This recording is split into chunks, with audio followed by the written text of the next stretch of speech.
So it seems things have taken a massive unexpected turn yesterday on July the 4th. Happy 250th birthday for my country, by the way. The is a kilometer. Because the management team beyond Roblox VNG, or Roblox Vietnam, has started quietly changing things back after facing days of intense backlash from the community. They just put out an official apology over on Facebook, stating that they're listening to user feedback and trying to improve their overall experience for everyone who just got forced into this version of the app. Now for context in my previous video, I went over how the July 1st update turned out to be a huge nightmare because it forced people into a regional version that permanently locked their accounts with no official way out. People were opening the platform only to find out that they could not join any games, see their own avatars, or even access the basic settings to see what was going wrong. And they were basically terrified that all their progress and items were doomed for good, which led to a lot of backlash that even caused the mobile app store rating to get review bombed down to 1.3 stars at a time. Even the local developers who live in Vietnam were hit really badly with this because they faced a total lockout from Roblox Studio, meaning they were banned from playtesting or fixing bugs for the people who are still trying to play their games. On top of that, the version introduced very strict screen time limits that cut people off after 60 minutes in a single game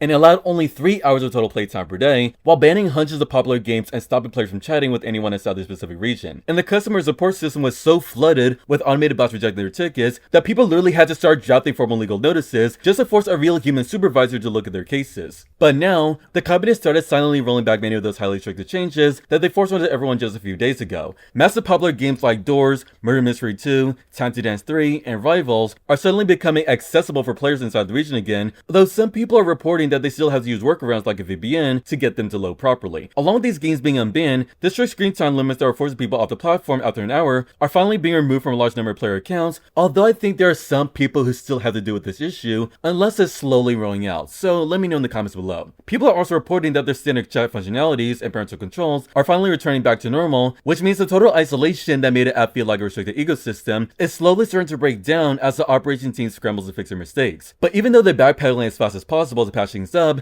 this generic post by the management team does not erase the deep structural flaws that have basically been ruining the platform for the past few days. They can talk all they want about rolling out updates and building positive experiences, but all these nice words essentially avoid the biggest question on everyone's mind, which is whether they're actually going to get rid of the permanent region lock entirely, or just leave the whole system broken for the foreseeable future. The most frustrating part about this whole situation is that this quiet rollback literally ignores a large group of international players who got caught up in this regional migration trap. There are a bunch of people who do not even live in Vietnam, but because of random location glitches, or having it switched by a hacker for example, their main accounts were permanently forced over to a VNG version. These non-Vietnamese players are still locked inside the restricted region with literally no official way to move their accounts back to the global version of the platform. And even though the public post claims that they're listening to feedback, the actual agents are basically resorting to implying that there's nothing they can do, and that the only real option is just to abandon their main accounts and create an entirely new account from scratch if they want to play on the global servers again. And when you look at a Facebook post and a recent changes come together, it becomes pretty obvious that there's a huge gap between what the company is publicly saying and what they're actually doing for its own players behind the scenes. On one hand, you have this heavily PR-coded Facebook post where the operations team is saying they want to build a positive experience while apologizing because things did not go as expected. But on the other hand, instead of actually explaining how they plan to fix the platform, they're just sneaking these huge gameplay updates without any official announcement or proper patch notes. Now, unbanning front page games like Doors or Rivals and getting rid of the strict screen time limits are major changes that would normally get a huge spotlight because they are undeniable steps in the right direction, of course, but they're choosing to push them very quietly through the back end only because they do not want to openly admit how bad the change actually was. This means you have a situation where the official PR statement is just blatantly vague and tells you nothing concrete, while the engineering team is rushing to reverse their own rules just to stop the community from bombing the app ratings any further. It only makes it very confusing for the average player who has to constantly check Twitter posts by a bunch of different unofficial accounts just to see if their favorite games are accessible or if their chat functions are finally returning back to normal on their accounts. They're basically using a Facebook post to buy themselves more time while they try to figure out how to clean up a very disorganized rollout that should have been fully tested before it ever went live. It really shows that while the massive public outrage successfully forced their hand into quietly lifting these restrictions, the actual management behind this change is still very unstable.